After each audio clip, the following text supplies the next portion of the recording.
नेत्रम् कालाम्भोदोज्ज्वलाङ्गं कटितटविलसच्चारुपीताम्बरार्यम् वन्दे धन्वन्तरिं निखिलगदवन् प्रौढदावाग्निलीलम्। ॐ नमो भगवते महासुदर्शनाय वासुदेवाय धन्वन्तराय अमृतकलशहस्ताय सर्वभयविनाशाय सर्वरोगनिवारणाय त्रिलोकपथाय त्रिलोकनाथाय श्रीमहाविष्णुस्वरूप श्रीधन्वन्तरि स्वरूप श्री श्री श्री औषधचक्रनारायणाय नमः इति श्रीधन्वन्तरि स्तोत्रम्।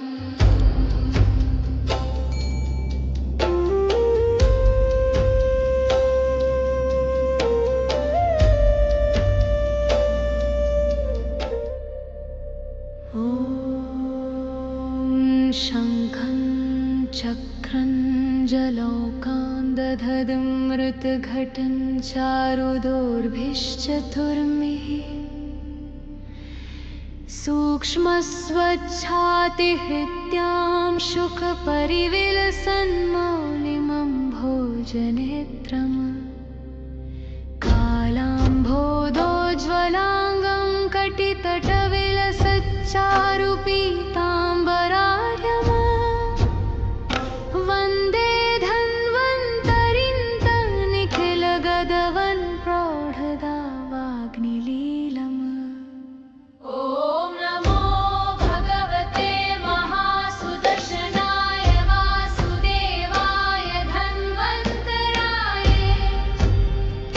अमृतकलशहस्ताय सर्वभयविनाशाय सर्वरोगनिवारणाय त्रिलोकपथाय त्रिलोकनाथाय श्रीमहाविष्णुस्वरूप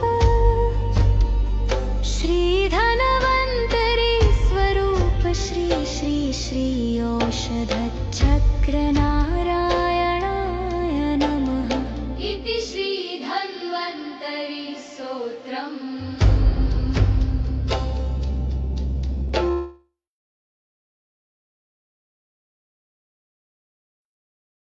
प्रणाम सभी लोग को। मैं वैद्य अरविंद पाठक आप सभी लोग का स्वागत करता हूं। सभी लोग को कोटि कोटि प्रणाम करता हूं। आइए आज हम लोग चरक संहिता पढ़ेंगे। आप सबके सब भारत के सर्वश्रेष्ठ चिकित्सक लोग हैं। अभी हमारा सूत्र स्थान जैसे ही खत्म हो जाएगा हम लोग टीका वाचन करने वाले हैं। चक्रपाणी जी की जो टीका है, टीका वो निदान स्थान का जो हम पढ़ेंगे, तो एक एक शब्द और श्लोक हम लोग पढ़ने वाले हैं। अभी ये बस 26वां और 30 अध्याय खत्म हो जाएगा तो हम लोग वो शुरू करेंगे। यहाँ पर 61 नंबर का शायद श्लोक पढ़ना है ना। ये हो गया है कि नहीं हो गया मुझे ध्यान में नहीं आ रहा। सर ये आदरणीय हो कैसा है? कौन सा नंबर का पढ़ना है सर? सर वो आगे पढ़ना 101 समथिंग पहुंच, हाँ ऐसे कहीं पहुंचे। हाँ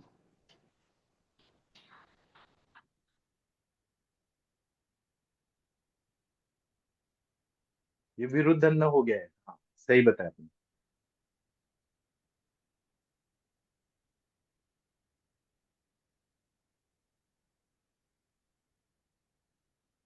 हाँ सर ये सर इधर ये वाला पढ़ना आपने। है। तो हमने कल श्लोक मैंने पढ़ दिया था, अभी ये हाँ सर पढ़ो। श्लोक पढ़ दिया था सर आपने। हाँ ये आप हिंदी वाला पढ़ दीजिए सर। जी सर प्रणाम सर। जो प्रणाम सर। भोजन जो भोजन दोषों को विशेष रूप में कुपित करके शरीर से बाहर नहीं करता, अर्थात कुपित अवस्था में शरीर में ही रहने देता है, वह सब अहितकारी होता है। इस प्रकार देश काल अग्नि सात्विक वायु आदि दोष संस्कार वीर कोष्ठ अवस्था क्रम परिहार उपचार पाक संयोग हृत संपत्ति और विधि में जो द्रव्य विरोधी हो वे अहितकारी हैं। मारवाड़ आदि निर्जल देशों में रूक्ष तीक्ष्ण पदार्थ, जल बहुल बंगाल आदि प्रदेश में स्निग्ध और शीत पदार्थों का सेवन करना देश विरुद्ध है। इस प्रकार शीत ऋतु में शीत और रुक्ष पदार्थों का सेवन या उष्ण काल में कटु और उष्ण पदार्थों का सेवन काल विरुद्ध है। अग्नि के विषम, मंद, तीक्ष्ण या सम, इन चार प्रकार की जठराग्नि अग्नि में विरोधी अन्नपान यथा तीक्ष्ण अग्नि में मंद आहार और मंदाग्नि में गुरु आहार करना विरोधी है। मधु और घी एक समान मात्रा में परस्पर विरोधी है। जिस पुरुष को कटु, उष्ण आदि वस्तुओं का सात्म्य हो, वह यदि मधुर और शीत पदार्थ सेवन करे तो वह सात्म्य विरोधी है। समान गुणों के अभ्यास से के विरुद्ध जो आहार है वह वायु आदि दोषों का भी विरोधी है। रंड की कड़छी से पकाया हुआ मोर का मांस विष के समान होने से संस्कार विरुद्ध है। जो वस्तु शीत वीर हो उसको यदि उष्ण वीर के वस्तु के साथ मिलाकर खाया जाए तो है वीर विरोधी है।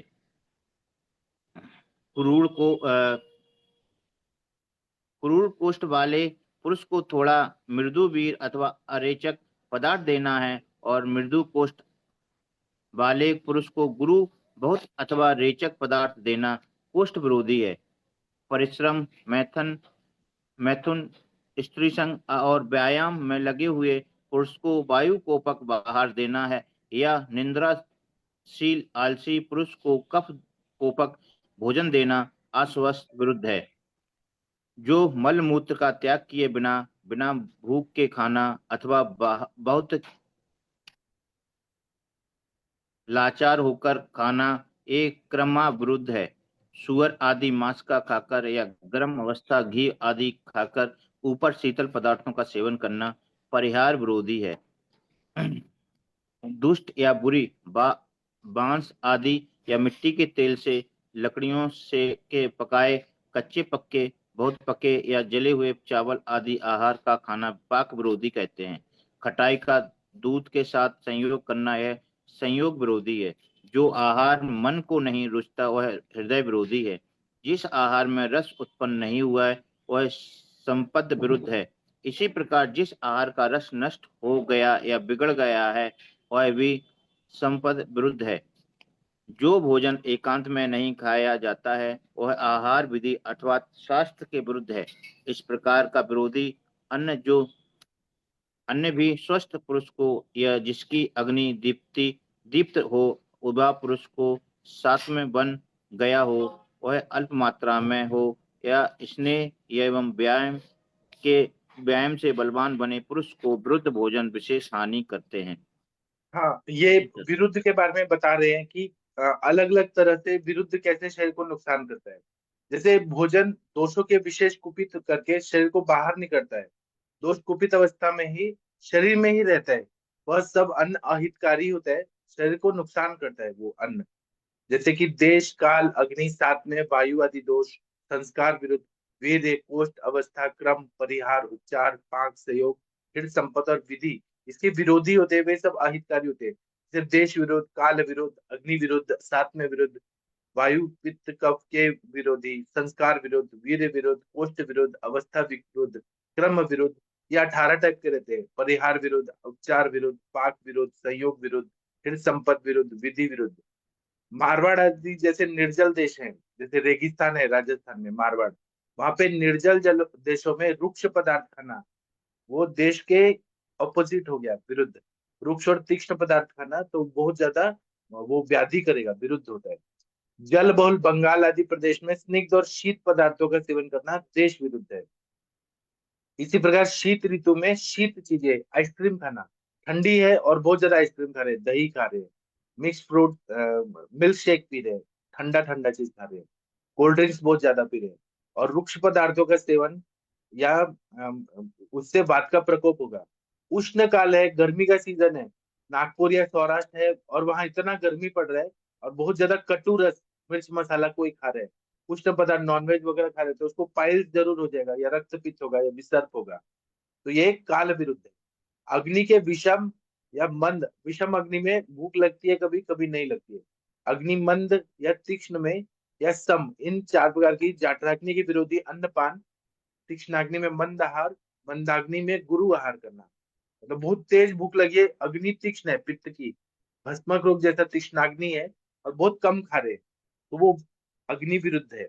मंदाग्नि है और बहुत ज्यादा गुरु पदार्थ खा रहे हैं, ये अग्नि विरुद्ध है। और मधु और घी एक समान मात्रा में खाना ये परस्पर विरोधी है। जिस पुरुष को कटु उष्ण आदि वस्तुओं का साथ में है, वह यदि मधुर और शीत पदार्थ सेवन करे तो साथ में विरोधी होता है। मतलब जिसको केवल कटु रस चाहिए, जैसे कफ प्रकृति है और वात प्रकृति है, उसको तीखा ही साथ में है, लेकिन उसने मीठा खाया तो उसको वो साथ में विरोधी हो जाएगा। समान गुणों के अभ्यास के विरुद्ध जो आहार है, वो वायु आदि दोषों का भी विरोधी होता है। एरंड की कलछी से पकाया हुआ मोर का मांस विष के समान होने से संस्कार विरुद्ध है। मतलब एरंड के तेल में कभी भी मोर का मांस नहीं बनाना चाहिए, तो वो जहर हो जाता है। जो वस्तु शीत वीर्य है, उसी को यदि उष्ण वीर्य के वस्तु के साथ मिलाकर खाया जाए, जैसे आइसक्रीम खा रहे हैं और कॉफी पी रहे हैं, या फिर उष्ण वीर्य वाले कोई चीजें खा रहे हैं, पकोड़े खा रहे हैं, बहुत मिर्ची मसाला वाला मिर्ची का पकोड़ा खा रहे हैं, और ये ठंडा आइसक्रीम खा रहे हैं, तो शीत वीर्य वाली चीज और उष्ण वीर्य वाली साथ में खा रहे हैं, तो वीर्य विरोधी है। मछली और दूध भी, दूध है वो शीत वीर्यात्मक है और मछली है उष्ण वीर्यात्मक। क्रूर कोष्ठ वाले पुरुष को थोड़ा मृदु वीर्य और अरोचक पदार्थ देना, पेट साफ नहीं कर रहा है और वो थोड़ा खा रहा है, मृदु वीर्य वाला खा रहा है। मृदु कोष्ठ वाले पुरुष को गुरु बहुत अथवा रेचक पदार्थ देना कोष्ठ विरुद्धि है। परिश्रम, मैथुन, स्त्री संग और व्यायाम में लगे हुए पुरुष को वायु कोपक आहार देना या निद्राशील आलसी पुरुष को कफ कोपक भोजन देना अवस्था विरुद्ध है। स्त्री संग किया हुआ है, मैथुन किया है, शुक्र का क्षय हो गया है, और उसने वायु कोपक स्प्राउटेड चीजें खा लिया, रुक्ष चीजें खा लिया, ठंडी चीजें, वायु का और प्रकोप होगा। और जो निद्रा की है, आलसी पुरुष है, दिन में सो रहा है, आलसी है दिन भर, और उसको बहुत ज्यादा मिल्क शेक दे दिया गया या आइसक्रीम दे दिया गया, तो वो कफ का प्रकोप और ज्यादा हो जाएगा उसको। इसी तरह से जो मल मूत्र का त्याग किए बिना खाना खा रहे हैं, बिना भूख के खाना खा रहे हैं, लोग ना सुबह पेट ही साफ नहीं हो रहा है और खा रहे बिना भूख के खा रहे हैं, अथवा बहुत मात्रा में खा रहे हैं, ये लाचार होकर खाना खा रहे हैं, ये क्रम विरुद्ध है। सुअर आदि का मांस खाकर या गरम अथवा घी आदि खाकर शीतल पदार्थों का सेवन करना, सुअर का मांस जो होता है आनुक्त मांस होता है, और या घी वगैरह खाकर ठंडी चीजें खा रहे हैं, आइसक्रीम वगैरह बहुत खा रहे हैं, तो ये परिहार विरोधी होता है। दुष्ट या बुरी बांस आदि या मिट्टी के तेल से लकड़ियों में पकाए कच्चे पके, बहुत पके या जले हुए चावल, जला हुआ चावल कोई खा लेता है, या कच्चा पक्का है, थोड़ा पका है, ये सब पाक विरोधी होता है।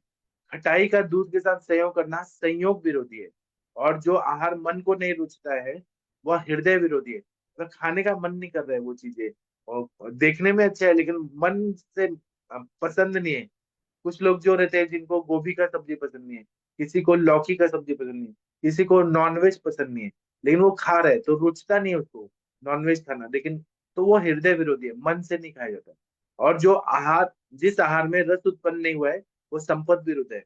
मतलब उसमें टेस्ट नहीं है, टेस्टलेस चीजें है, और वो खा रहे, दिखने में अच्छा है लेकिन टेस्टलेस है, तो वो संपत विरुद्ध है। इसी प्रकार जिस आहार का रस नष्ट हो गया है या बिगड़ गया है, वह संपत विरुद्ध है। जो भोजन एकांत में नहीं खाया जाता है, वह आहार विधि अर्थात शास्त्र के विरुद्ध है। इस प्रकार का विरोधी अन्न भी स्वस्थ पुरुष को, जिसकी अग्नि दीप्त हो, युवा पुरुष हो, साथ में बन गया हो, अल्प मात्रा में हो, जो विरोधी विरोधी भी है लेकिन उसका अग्नि अच्छा है। हमारे सर बताते हैं कि विरोधी अन्न ना, विरुद्ध अन्न जो है वो 10 साल 20 साल तक पेशेंट को साथ में रहता है, मतलब वो एक्सेप्ट कर, क्यों? क्योंकि उसकी अग्नि अच्छी है, वो युवा है, साथ में बन गया है, अल्प मात्रा में वो खा रहे हैं। जैसे कि लोग चाउमीन खा रहे हैं और फिर ठंडा पानी चिल्ड वाटर पी रहे हैं फ्रिज का, कुछ टाइम के लिए वो ठीक है, अल्प मात्रा में तो ठीक है। स्नेहन और व्यायाम से बलवान बने पुरुष है, तो विरुद्ध भोजन जो है वो विशेष हानि नहीं करते हैं, लेकिन 10 साल 20 साल के बाद शरीर की प्रतिकार शक्ति कम हो जाती है, तो फिर वो नुकसान करते हैं, फिर शांड्य, आंध्य या स्किन प्रॉब्लम या कुछ ना कुछ बीमारी करते हैं।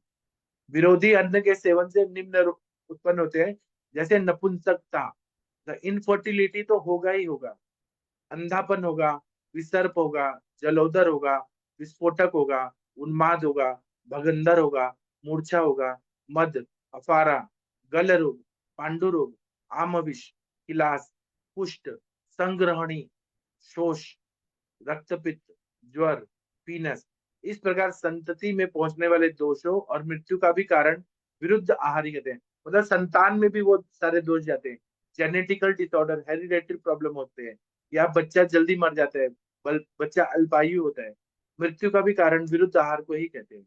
विरुद्ध आहार का कितना बड़ा कॉन्सेप्ट हमारे आयुर्वेद में बताया है। चलिए, इसको 104 नंबर का जो श्लोक है, कोई पढ़ना चाहे तो पढ़ सकते हैं। Doctor Anjana madam, Priyadarshini madam, Shashi madam, कोई पढ़िए। राम जी प्लीज जी पढ़िए। सर, पढ़ूं सर? हाँ सर।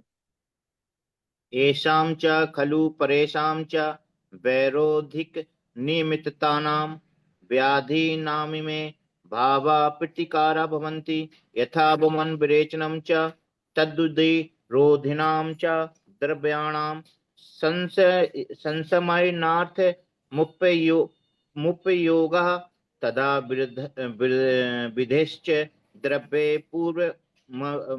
पूर्वम अभिसंस्कारा शरीर से यति। इस प्रकार के विरुद्ध अन्नपान के सेवन से अथवा अन्य विरोधी रूप कारण से उत्पन्न रोगों की चिकित्सा के ये उपाय हैं। यथा वमन विरेचन, उक्त रोगों के विरोधी द्रव्यों का शांति के लिए उपयोग करना, विरुद्ध आहार जन रोगों के विरुद्ध द्रव्यों का निरंतर उपयोग करके शरीर को संस्कृत करना अथवा रसायन औषधियों से शरीर को शुद्ध करना। हाँ, तो अगर विरुद्ध अन्न का सेवन किया है पेशेंट ने, तो हम उसको कैसे ठीक करेंगे? तो जैसे वमन करा दिया हमने, विरेचन करा दिया, तो ये उक्त रोगों के विरोधी द्रव्यों की शांति करने के लिए उपयोग करना। विरुद्ध आहार जन्य रोगों के विरुद्ध द्रव्यों का निरंतर उपयोग करके शरीर को संस्कृत करना है, शरीर को साफ करना है, हमें संस्कारित करना है, और रसायन औषधियों से भी शरीर को शुद्ध करना है। तो नया धातु बने, अच्छा धातु बने, कि वो व्याधि तक ना जाए धातु श्रृंखला से। ये विरुद्ध अन्न का अगर सेवन हो गया है तो ये चिकित्सा बताइए। ये पढ़िए 105।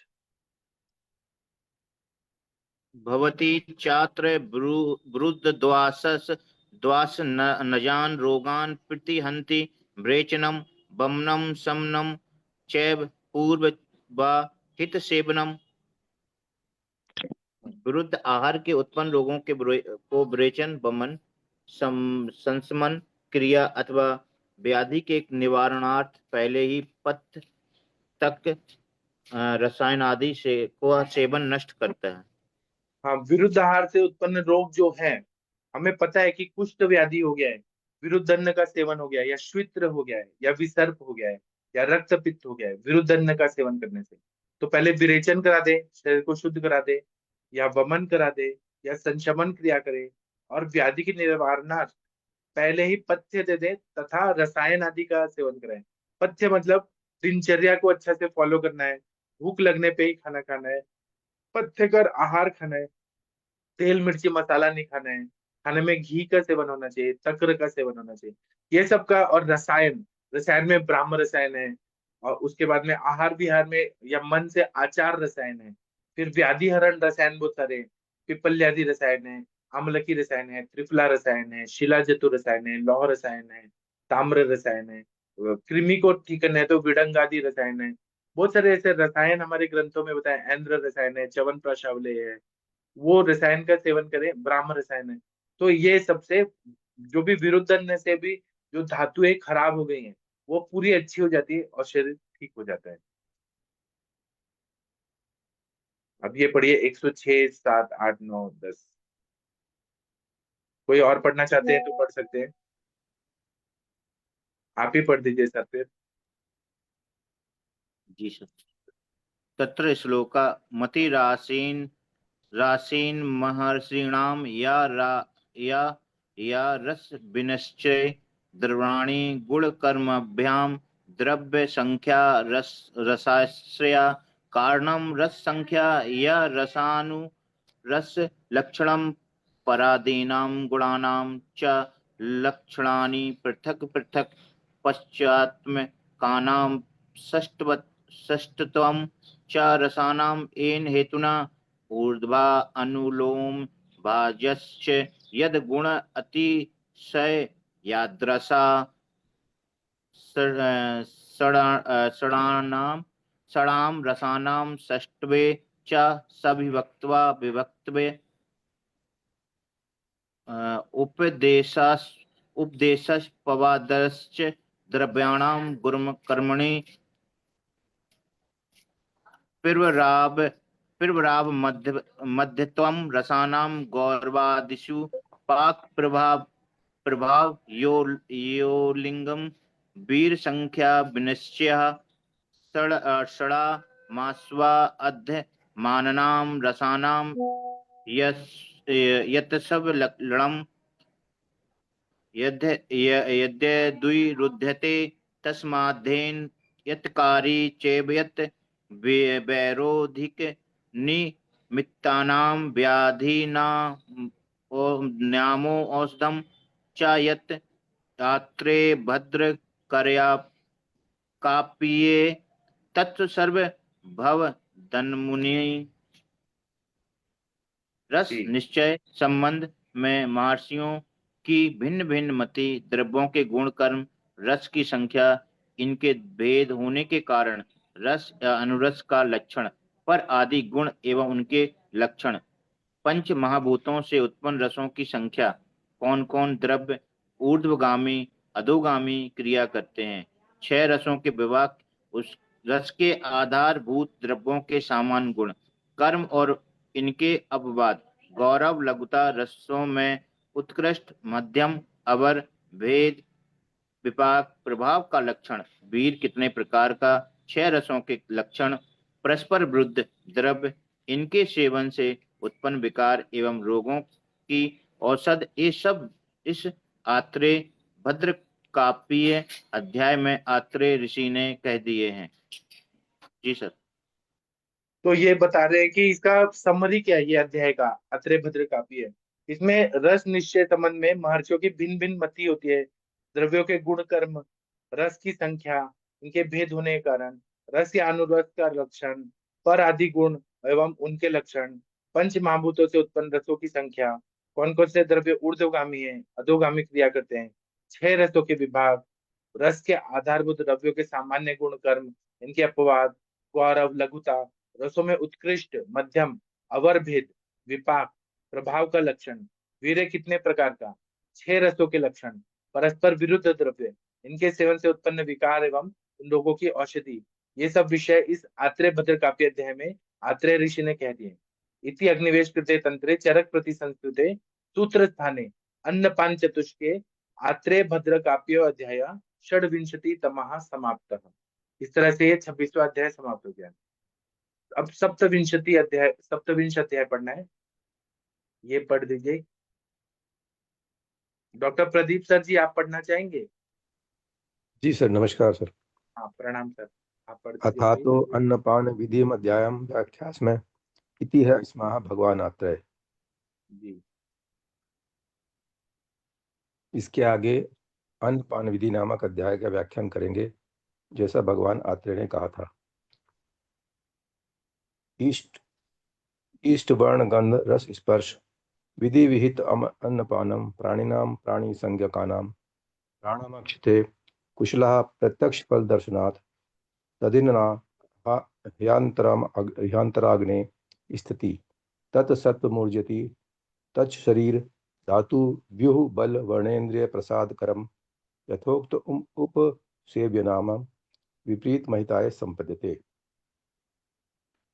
प्रिय या हितकर वर्ण गंध रस स्पर्शयुक्त विधि पूर्वक सेवन किया अन्न पान प्राणी मात्र का प्राण है। अन्न व प्राणा, ऐसा विद्वान मनुष्य कहते हैं। सब प्राणियों के प्राण स्थिर रखने के लिए आहार मुख्य कारण है। यह बात प्रत्यक्ष प्रमाण से भी सिद्ध है। ठीक प्रकार सेवन करने पर अन्न शरीर में स्थित जठराग्नि का आधार है और इस अग्नि का अन्न ईंधन रूप होता है। अन्न के सेवन करने से मन की शक्ति बढ़ती है, शरीर के धातु समूह बल वर्ण बढ़ता है तथा इंद्रियां निर्मल होती हैं। विधि से विपरीत सेवन करने पर अन्न विपरीत परिणाम उत्पन्न करता है। जी हाँ, सर। तो ये बोल रहे हैं कि प्रिय और हितकर वर्ण मतलब कलर से खाना अच्छा दिखना चाहिए, गंध भी अच्छा होना चाहिए, रस भी उसका अच्छा होना चाहिए, स्पर्श भी अच्छा होना चाहिए। ऐसा विधि पूर्वक सेवन किया हुआ अन्न पान जो रहता है वही प्राणी मात्र का प्राण है। खाना दिखने में भी अच्छा होना चाहिए, खाने में भी अच्छा होना चाहिए, वही प्राण है। अन्नम वही प्राण, अन्न ही प्राण है। इसीलिए इसमें उपनिषदों में बताया गया है कि अन्न को ब्रह्म स्वरूप समझना चाहिए, अन्न को वेस्ट नहीं करना चाहिए, अन्न को बढ़ाना चाहिए, अन्न का अच्छे तरह से उपयोग करना चाहिए, वो ईश्वर तुल्य माना है। और यहाँ पे बोल रहे हैं कि अच्छा खाना खाना है, देखने में भी अच्छा हो, गंध में भी, टेस्ट में भी, स्पर्श में भी। ऐसा विद्वान मनुष्य कहते हैं सब प्राणियों का प्राण स्थिर करने के लिए आहार ही मुख्य कारण है। और इसमें अग्र संग्रह में बोला है कि अन्नम वृत्ति कराणम श्रेष्ठम, अन्न ही वृत्ति करने में सबसे श्रेष्ठ है। यह बात प्रत्यक्ष प्रमाण से भी सिद्ध है। ठीक प्रकार सेवन करने पर अन्न शरीर में स्थित जाठराग्नि का आधार है, और इस अग्नि का अन्न ईंधन रूप होता है। हमारा जो अग्नि है ना, जाठराग्नि, उसका ईंधन क्या है तो अन्न है, जाठराग्नि का भी आधार है। अन्न के सेवन करने से मन की शक्ति बढ़ती है। अगर कोई खाना नहीं खाएगा 20 दिन तक तो उसका मन का शक्ति कमजोर हो जाएगा। मन की शक्ति को भी अन्न बढ़ाता है। शरीर के धातु समूह बल वर्ण को बढ़ता है। इंद्रियां निर्मल होती है। विधि से विपरीत सेवन करने पर अगर हमने उल्टा पुल्टा खाया तो अन्न विपरीत परिणाम उत्पन्न कर देता है, ऐसा बताएं। इसके बाद वाला श्लोक पढ़ना है। चौथा नंबर का श्लोक को एक पढ़ दीजिए। तस्माद् हिता हिताव हिता तस्माद् हिता अहिताव बोधनार्थ मन अन्नपान विधि अखिलेनाम उपदेक्ष्यमि अग्नि वेश तत्स्वभाव उदुकम क्लेदति लवणम विशन्दति क्षारः पाचयति मधुर संधाति सर्पी स्नेहति क्षीरम जीवति मांसम रहति रसः प्रीण्यति सुरा जर्जरी करोति शिधुर वधमयति द्राक्षासवो दीप्यति पाणितम अचिनोति दधि शोभम जनयति पिन्याक शाकम ग्लप्यति प्रभुतांतमलो मास सूपः दृष्टि शुक्रग्न क्षारः प्रायः पित्तम्ल यंत्र दाड़िमा अलकात् प्रायो मधुरम श्लेष्म यंत्रम मधुनः पुराणाश्च शालीय वगो धूमात् प्रायः सर्वं तिक्तम वातलम वृश्यम च अन्यत्र वेत्राग कटोलात् प्रायः कटुकम वातलम वृश्य च अन्यत्र पिपली विश्व भेष जात। इसलिए है अग्निवेश हितकारी और अहितकारी विषय का ज्ञान करने के लिए अन्नपान विधि का विस्तार से कहते हैं। स्वाभाविक रीति से जल अर्थात क्लीनता उत्पन्न करता है। लवण विषंद नर्म बनाना जल स्राव उत्पन्न करता है। क्षार पाचन करता है। शहद जोड़ता है। घी चिकना बनाता है। दूध जीवन देता है। मांस भ्रहण पोषण देता है। रक्त क्षमता को पुष्ट करता है। मध्य शरीर को जीर्ण करता है।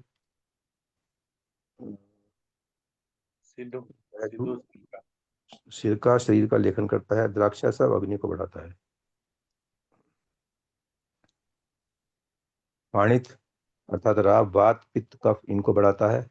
दही सूजन को उत्पन्न करता है। पिन्याक और तिलकल्क और हरे शाक प्रसन्नता का नाश करते हैं। उड़द की दाल मल को विशेष रूप से उत्पन्न करती है। क्षार नेत्र और शुक्र को नाश करते हैं।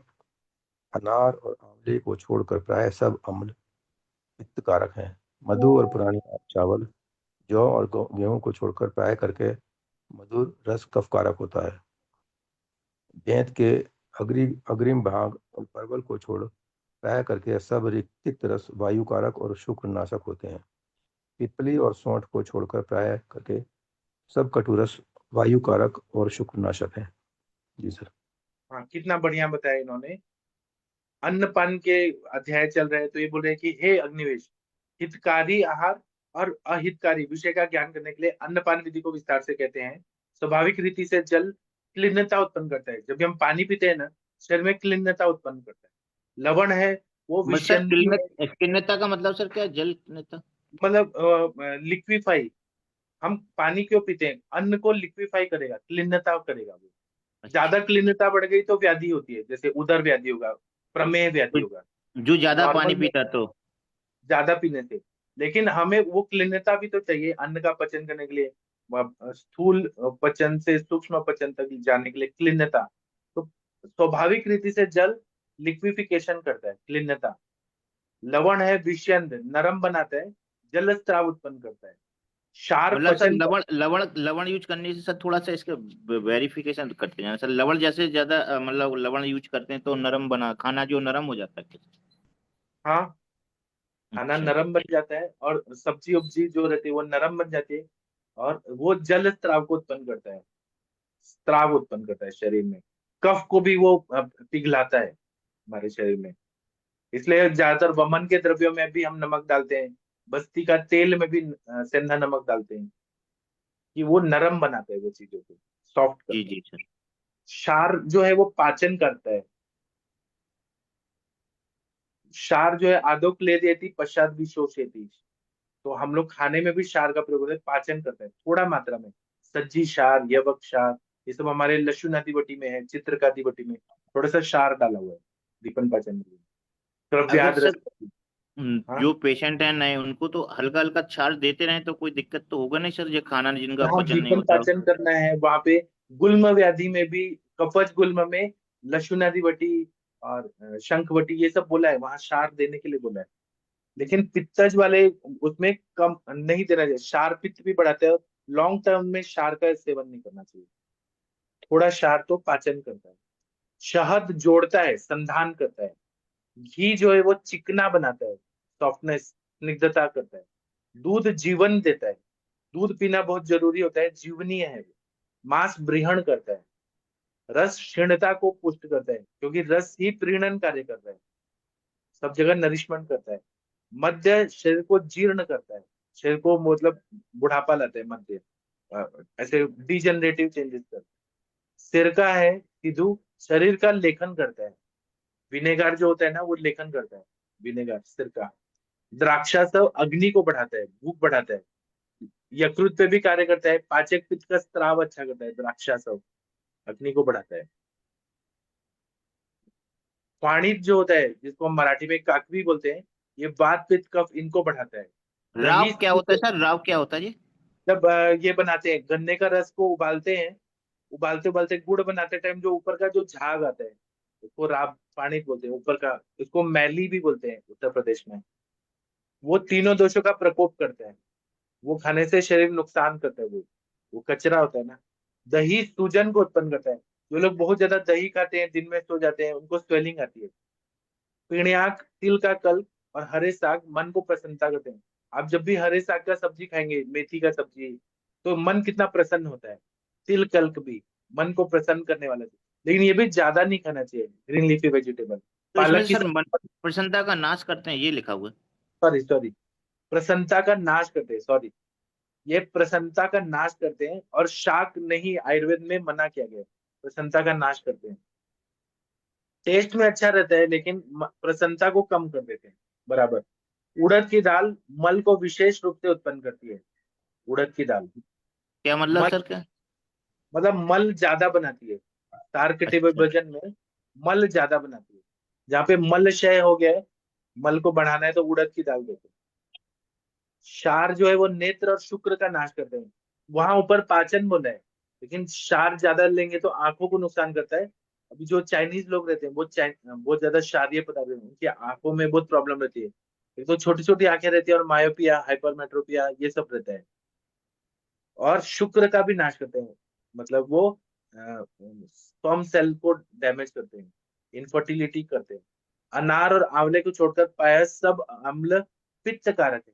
आंवला और अनार ही ऐसे हैं जो मधुर विपाकी होते हैं, तो वो अम्लता नहीं करते हैं, उल्टा अम्लता को कम करता है अनार और आंवला।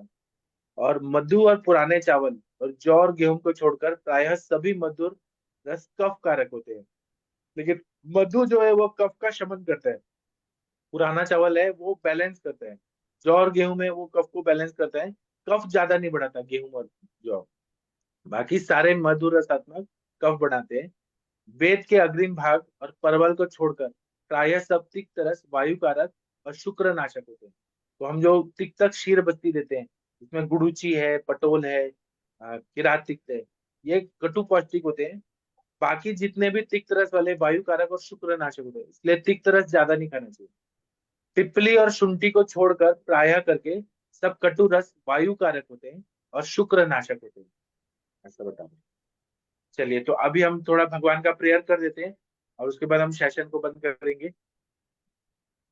1 मिनट रुक जाइए।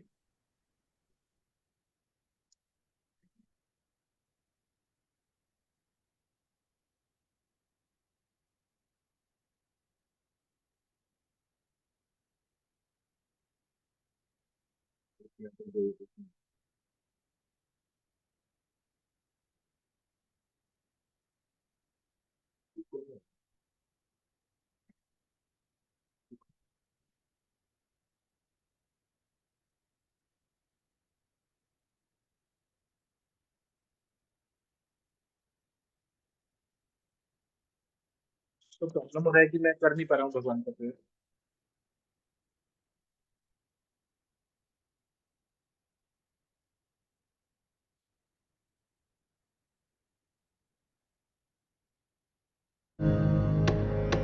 गिरा ज्ञानगोतीतमीशं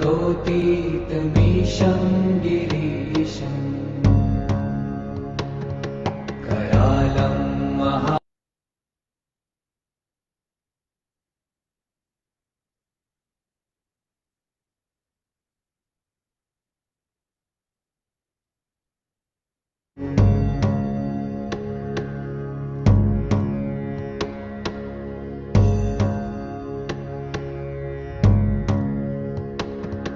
तुषाराद्रिसङ्काशगौरं गभीरम्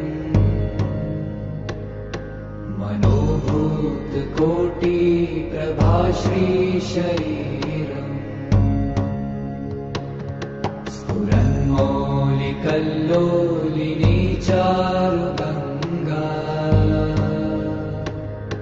लसद्भालबालेन्दुकण्ठे भुजङ्गा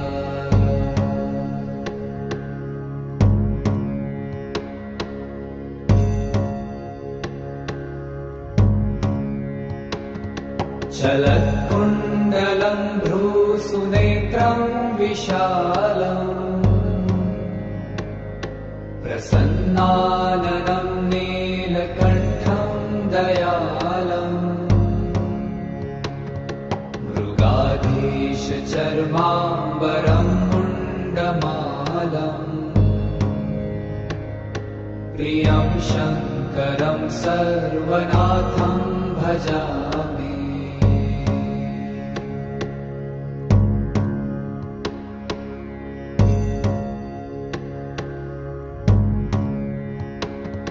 प्रचण्डं प्रकृष्टं प्रगल्भं परेशम्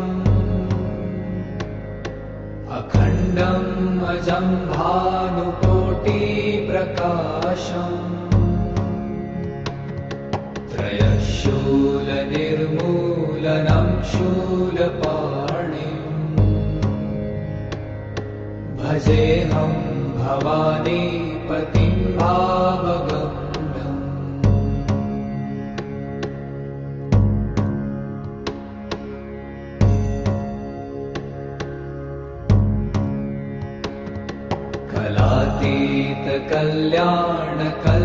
कलातीतकल्याणकल्पान्तकारी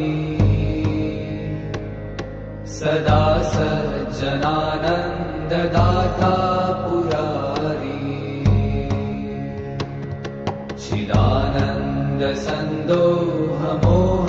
चिदानन्दसन्दोहमोहापहारी प्रसीद प्रसीद प्रभो मन्मथारी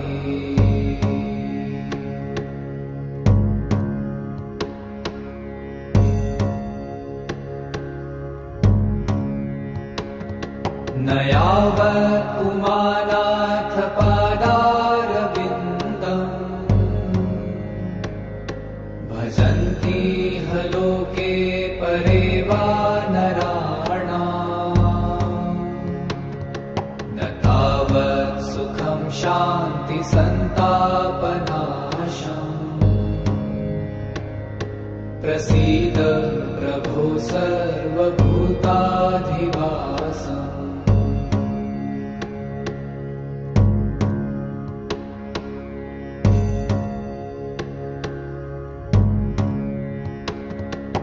जानामि योगं जपं नैव पूजा न तोऽहं सदा सर्वदा शम्भुतुभ्यम् जराजन्म दुःखौ गतातप्यमानम् प्रभो पाहि आपन्नमामीश शम्भो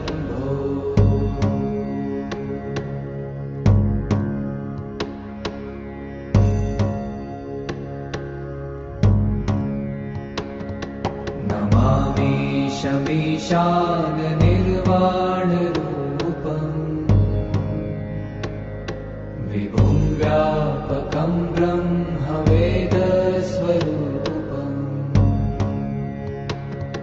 निजं निर्गुणं निर्विकल्पं निरीहम् चिदाकाशमाकाशवासं भजेऽहम्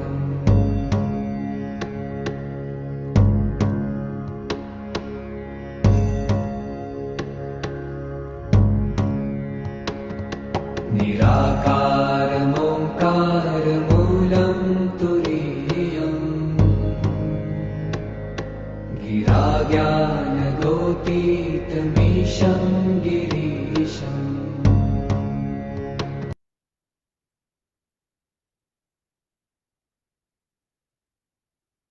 चलिए अब हम लोग शाम को 7 बजे मिलते हैं और रात को 9 बजे मिलेंगे। आप लोग का दिन शुभ हो, ऐसी शुभकामनाएं। थैंक यू, प्रणाम सभी लोगों को, सभी को धन्यवाद, प्रणाम।